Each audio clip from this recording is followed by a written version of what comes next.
But yeah, Brandon Shea worked with like Tyler the Creator and all those guys at Odd Future back in the day when I think when he came from Chicago. I don't know the whole story, but he worked with those cats and a bunch of amazing people, Kiro One, a bunch of, you know, amazing artists. But he really helped me with the production of Dates in LA. We worked on that together. And that guy, like, he's so talented. Like, he just came by the studio one day and was playing some beats, and I walked into the studio. I was like, yo, who are you, man? Like, let's make a song together. And he was like, yo, okay, let me hear you sing. And I was like, I think I sang, or I played him a song, and it just worked. It was magic right there, just boom. And like, the tour came together when Amber was actually looking for someone in LA to do this tour with across America, 7-city tour, which was actually really huge for her and myself because this is both of our first tours in America. And for me, it was such a blessing that she picked me. But on the roster though were other artists like Dumbfounded, or I don't know who it was, Toki, I don't know, someone, some other artists, but she ended up choosing me.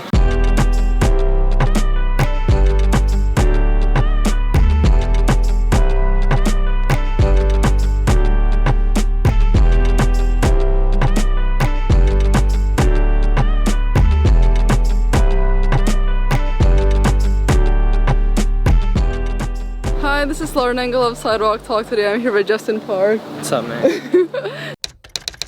So you're born in LA. Was it Pasadena or where? Okay, so specifically I was born in LA. I was born in K-Town actually. Oh, okay. A lot of the kids who are born in like the heart of LA, like LA have actually been born in the same hospital as me. Oh, no way. Yeah. I forgot what it's called, but I know exactly where it is. It's like on the cusp of downtown and like K-Town.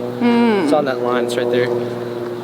Yeah, so, and then after that I moved to Pasadena, or South Pasadena specifically, which is like a richer, it's just a better neighborhood compared to Pasadena.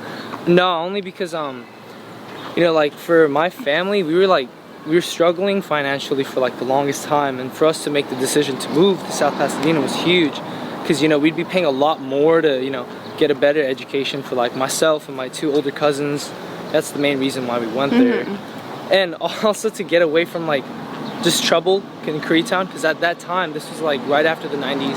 Yeah. You know, just everything in K-Town is really rough. It's a lot more rugged than it is now. It's not as gentrified.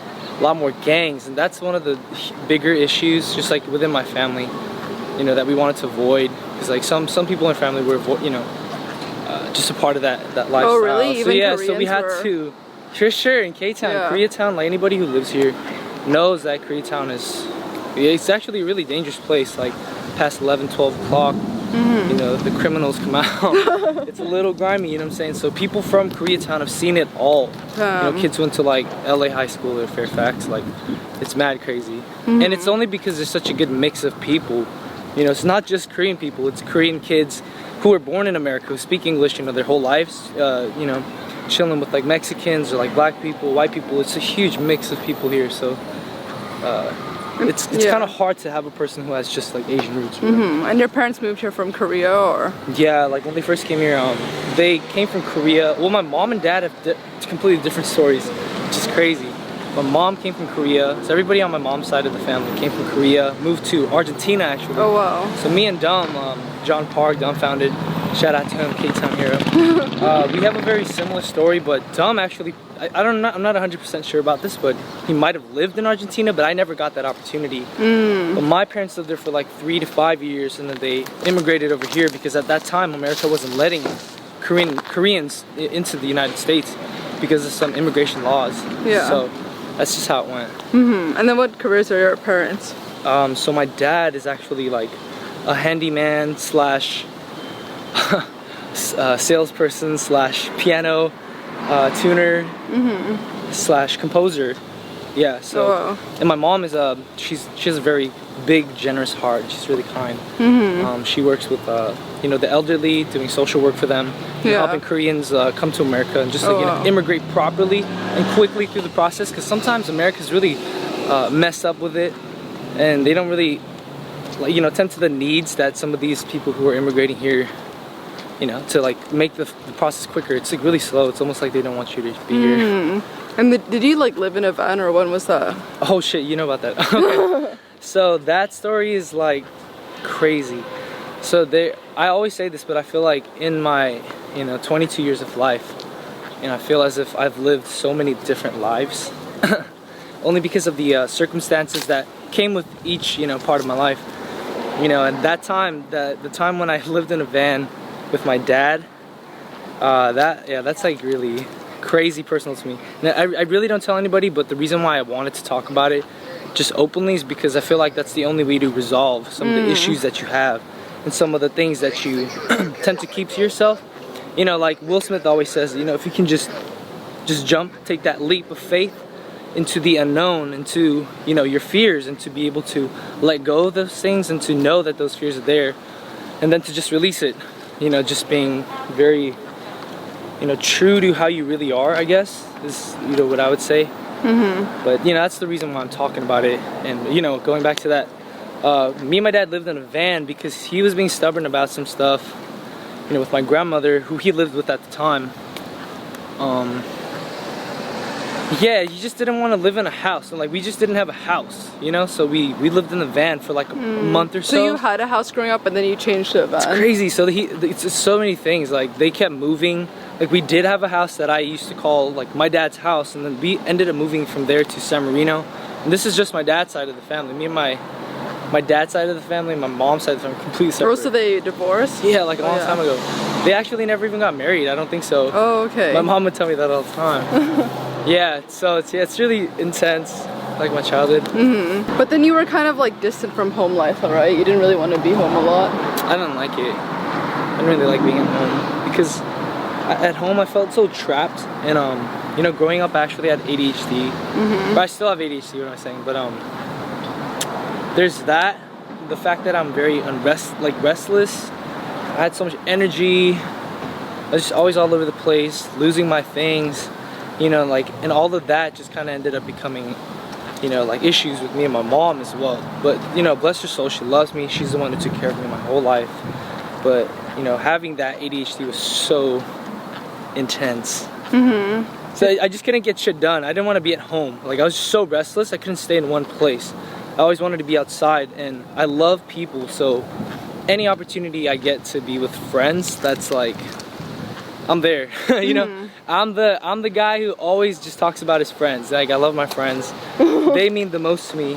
Like, I always say the homies. Like, in my music I always talk about like my friends, the crew, the gang. Like, that's just, you know, like maybe a part of me that feels so empty about just, you know, the deficiencies in my life. I try to, you know, just like fill it in with love. You know, true friends and people who would really do something for you.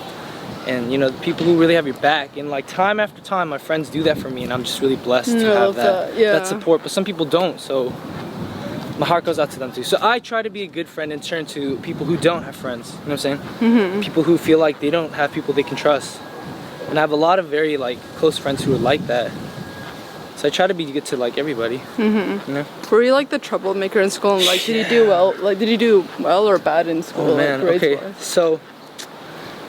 You see, the thing is, I don't know what it was, but I think, alright, so let's just say, if you split up my childhood from when I was like, oh, what's up, bro? Like 0 to 10, half of that, I think, like, I was kind of stupid. Or, like, I just didn't do well in school. Like, okay, so I was in ELD for a year. I remember I was in ELD for some time. I don't know why, but in elementary school, I remember this. They put me in ELD. I was born in America. And look at this, I speak English, you know, like, really well. And they put me in ELD for some weird reason, and like, sent papers to my house for someone to sign so I can go to that class.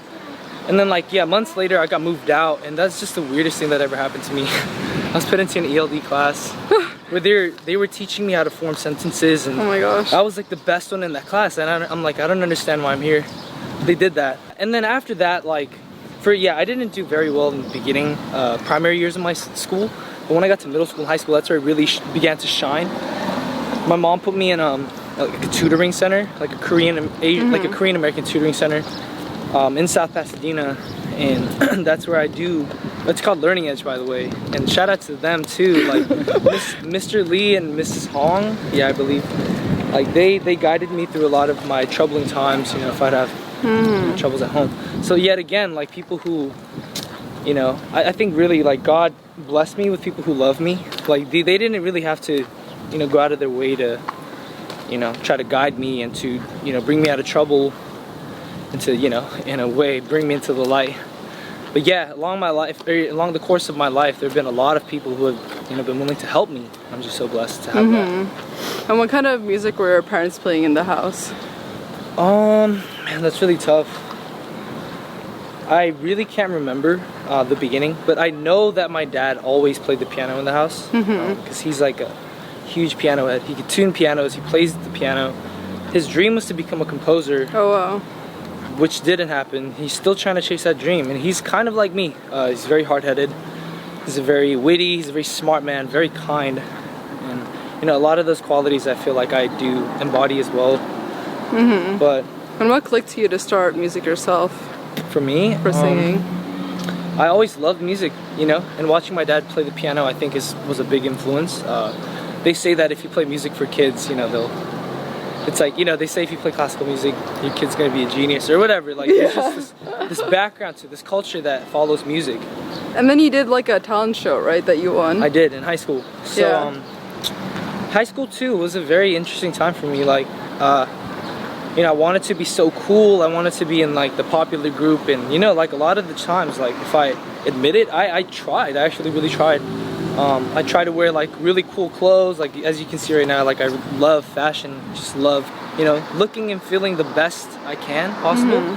So then in high school, I felt the same thing. I felt a lot of you know, deficiencies in my life. Like, do people appreciate me? Like am I enough? Like, am I cool enough? Do I look good enough? And I was fat too when I was a kid, dude. Like, it was really tough, man. I was fat as a kid. I got bullied. I had eczema, so I had like, oh God, it's crazy. These lines on my neck, it's because I scratched so much. It would bleed, like, so like scabs, scars everywhere back here. So like, I got bullied as a kid too. So like, you know, up until high school, when I can truly like, you know, put myself out there and find what I like to do as a person, that's when I really began to grow. You know, when I don't have to look at someone's face and kind of like flinch away because I know they're looking at me, or like I'm thinking about how they're thinking about me. Like it was that deep, like, yeah.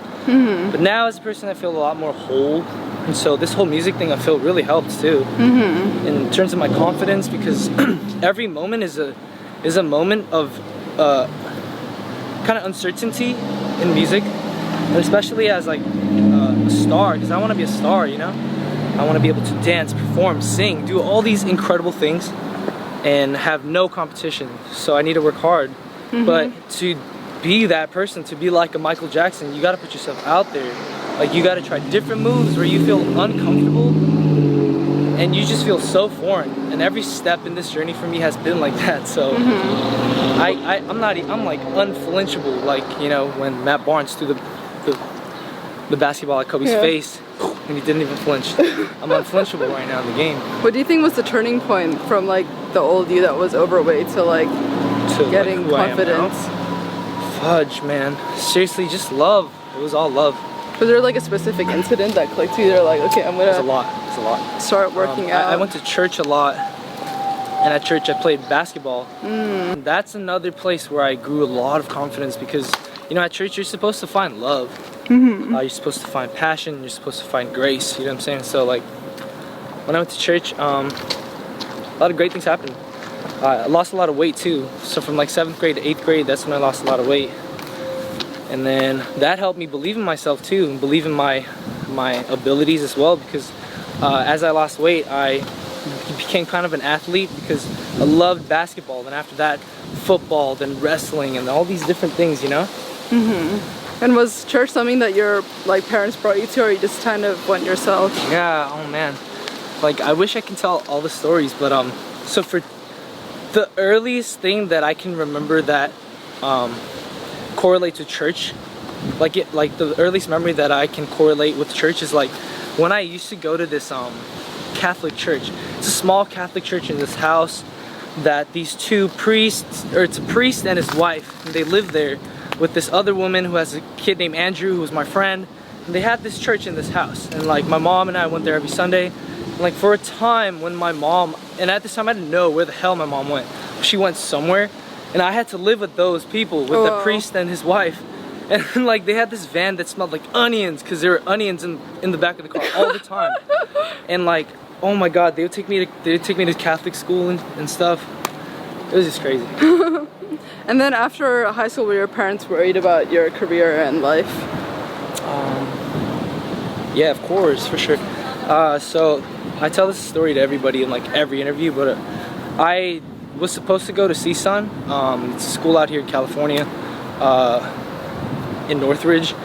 And on the first day I dropped out of school because I don't know, I've been thinking about it for a long time, and it was such a big decision. Like, did I want to do this music thing, or did I want to go to school and do music at the same time and also have a job, because I got to pay for my house bills, my car bills. So I was like, man, this is a big decision. So I decided not at this point. No, well, with me and my mom, but I was like, Oh. helping her with the bills when we first moved into our new house, so that was really tough. But I decided to drop out the first day of school. Went there, told them I'm not going to be attending CSUN, and I was 5A, baby, to the day I die. And then how, like, did you take up other jobs, or how was it? Yeah, I did so many jobs, serving jobs, a whole bunch of serving jobs, really. So I'm like a beast server. I could serve you anything. I could sell you anything. I could serve you anything. Yeah. Maybe not anything, but a lot of things. Yeah. For sure. And then how were you meeting people in the music industry initially? The beginning. Well, I still feel as if this is the beginning for my career, honestly. So I'm gonna speak about right now. The way Or how that, about like the producers you worked with initially? Oh, in the beginning. Okay. Yeah. I think one of the first producers I ever met was Brandon Deshay. Shout out to Brandon Deshay, Golden Child, aka yeah, I don't know, but yeah, that guy's smooth. But yeah, Brandon Deshay worked with like Tyler the Creator and all those guys, Odd Future, back in the day when he came from Chicago. I don't know the whole story, but he worked with those cats and a bunch of amazing people, Kiro One, a bunch of, amazing artists. But he really helped me with the production of Dates in LA.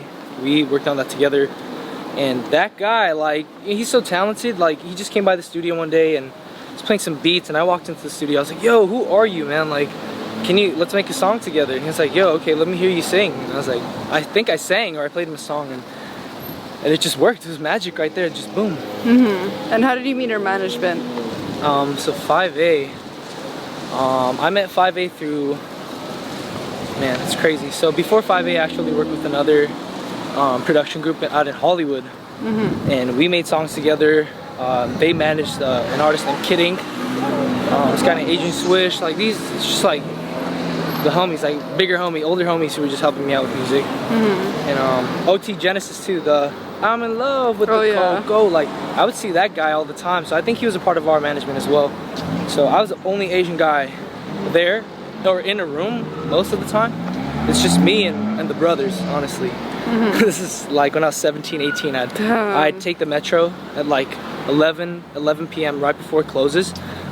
During the summer, I remember all the way to Hollywood to be with them, making music.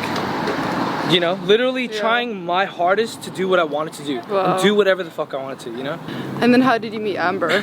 Oh man, Amber, I met Amber through 5A actually. Oh, okay. Man, I don't know exactly how we met, but the first memory I have of Amber is seeing her at the studio, I think. And she brought her GoPro or whatever, her little, her vlog camera. And I remember being so pressured to like, be funny. And I was like, gotta be like funny, and I was like fake, and it wasn't funny. So she taught me a lot of things in that moment, actually, just to be genuine, to be yourself, and people will love you or they won't. Yeah. And how did the tour come about? That honestly is the grace of Amber. Like, Amber's such a big heart, and I see this more and more as our friendship develops. I've known her for like 3 years now, maybe 4. Oh, wow. It was just a long time, and it's hard to believe because the years went by so fast. And like, the tour came together when Amber was actually looking for someone in LA to do this tour with, across America, 7-city tour, which was actually really huge for her and myself because this is both of our first tours in America. And for me, it was such a blessing that she picked me. But on the roster though were other artists like Dumbfounded, or I don't know who it was, Toki, I don't know, some other artist, but she ended up choosing me. and I was blessed, and I trained my best to, you know, be ready for this tour and to be able to perform in all these different cities back to back. Yeah, that's crazy. The hardest thing. Like, I've never done this before, like in a tour form. I do a lot of shows, but just one show at a time. But 7 shows back to back, having flights at like 3 a.m., 4 a.m. Yeah. Okay, so the craziest thing would be me flying out the day of, landing in the city, and then having to go to the venue at like 12 or 1 after the flight. It's oh my like, gosh. fudge, dude. I just sat in a chair. If you even call that sitting at the airport, I'm 6'3", bro. Sitting in those little chairs with those sidearms that don't move. Like, how obnoxious are you to make a chair with those arms that don't move so you could like lay down or something? Oh yeah. It's the worst thing. What's inspiration for Like We Used To? Like We Used To, I wrote with a friend named Fiction at 100 Up, Harvey Mason Jr. Shout out. Him and I came together in this studio with the wild cards as well. 2 female producers who are very, very talented, who are going to take over the game. And we were all sitting in a room and just messing with, you know, what do we want from the song and what are we trying to do, what kind of sound do we want. And it took a little bit, an hour or two, to figure out what we wanted. And we had the production down, we started writing, and it was pretty quick. The inspiration just came from, I guess, time in my life where I was remembering relationships or a relationship where I'm just like, yo, let's get back to what we were. Like, right now what we have isn't the same as what it was. It's not working out. So let's remember what it was. Let's be like we used to. And that's how it came about. And then Amber directed, or? Amber directed the music video for that song. Damn. And we shot all of that in one day. And it was so hard. Like, sometimes people think it's really easy to shoot music videos, and you know, it's a lot easier to just watch a music video. Yeah. But to be a part of it and to see the production of a music video is really intense. It's 12 hours non-stop of shooting. I had a sandwich or something, some coffee. Yeah, so it's tough. And I read this in a previous interview. You did something that's like, I am Asian American with Fox. What was that? Love your accent. Fox. Oh, I didn't even realize. Fox. I wish I was you. I'm just kidding. Yeah, so I did a performance with a couple of artists who are like, I don't know, heroes for like my generation. Like AJ Raphael, I remember, was there. He performed right before me at the Asian Heritage. I don't know what it was. It was like Go Vote or something like that. Like, we were trying to, you know, get the community to do something, like, you know, to get hyped up about voting and, like, you know, Asian heritage. Like, we're Asian, we got to do this, you know, like, let's stand up together. So yeah, that's the reason why we were there. We were telling people to vote. Me and AJ Raphael performing, another artist I believe too, I don't know who it was, apologetically, but yeah, that's what we were doing, and they wanted to interview me. I said a couple of things, probably looked like a fool. I don't know what I was talking about, but that's why that happened. How would you say your music has changed compared to the early songs you made? Okay, so sometimes I think that a lot of my writing from before is a lot more raw, and when I say that, it's like it came from a much more, I guess, I don't know, much more personal space. Because back then I really had some stuff going on, like my life kind of sucked. And I was like, I gotta figure out what I'm gonna do as I did the music. So a lot of the songs kind of just came naturally, like, you know, whatever I felt, what someone did to me, what happened on the street, what happened with my, who I was dating or someone I know, me and my mom. Like, all the stories in the album are from those experiences. But now I'm kind of struggling, if I'm honest, in terms of, you know, what I want to write, because there's so many topics now. I feel like I'm a lot smarter now. I'm a lot older, maybe not a lot older, but in the past 2 years as an artist, being a part of this business, you have to grow exponentially. Yeah. So I've grown so much in the past 2 years. So choosing something to write about, and then the melodies, and then the beat, the rhythm, what kind of sound do I want? There's so much music out there at the same time. So to choose all of that now, it's like, it's a curse. Like, to have knowledge is kind of a curse, but I love it. I love it. It's a challenge. So to handpick the one out of a million things that you want to, you know, make your baby. Like, a song is like my baby, so it's pretty tough, man. Outside of what we've talked about before, what would you say have been the biggest challenge in your life? My life? Yeah. My whole life is my biggest challenge. Just kidding. Life is awesome, man. But I would say the biggest things were a lot of the things from my childhood, to be honest, and financial difficulty, man.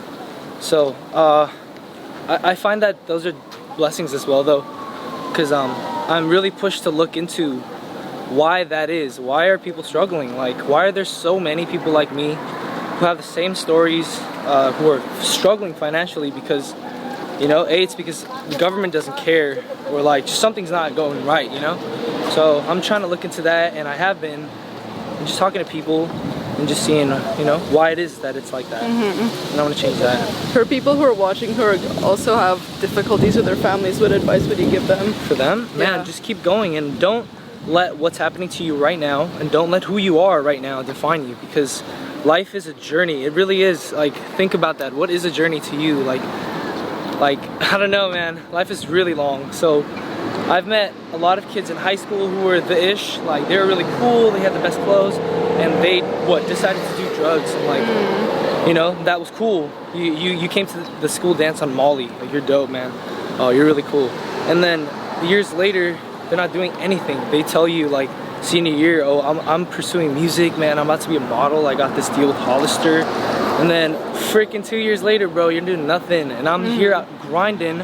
We're like on the same level, but I'm here grinding, like building up a platform for myself. And I say platform because every year for you, when you're going after your career, whatever respective field it is, you're building on a foundation. This building will only get higher and higher, and it's harder to knock down because, you know, the harder you work at your foundation, it becomes more solid, it becomes more concrete. So that's who I am. I want to work on that and just keep building this building, you know? Yeah, I love that. So you guys should do that as well. What does love mean to you? Love. That's a big question. It's something that I'm thinking about like every day. Yeah. Yeah, no, I have a girlfriend, I have my mom to think about, family members, my cousins, which is all love. Everybody that you have in your life as an asset, as a value, that's love. You need to love them, and they love you back. It's like a circle, right? Sometimes, like, people don't give you enough love, you get jealous or you get mad and things happen, and, you know, it's different every day. Every day is a different cocktail when I wake up. So it's really something. But love, I think, it's everything. Love heals. Love is life. Last question, what do you want to be remembered for? Me? Yeah. I don't know. I just want to do something really great where people can remember me and say, man, this guy helped us, man. I don't know, like, I want to feed people. I want to uplift those who have fallen. I don't know. I just want to be like, I don't know, a beam of light in the darkness. I don't know. Yeah, too many Harry Potter. No, I'm just kidding. But yeah, I just want to be that dude. I want to be your friend. I want to be your brother in your time of need. I want to be able to preach to you. I want to hear your story and walk with you like this and listen to you, listen to you speak about your life, and then for me to digest that and then to make a song about it maybe, and to shine light on, you know, these topics or issues that haven't been spoken about, or people are scared to speak about, or it's not, you know, in the most favored to speak about in public opinion. I'll do that for you. So yeah, I want to be that guy. Like, I want to have the balls to say what other people don't, you know?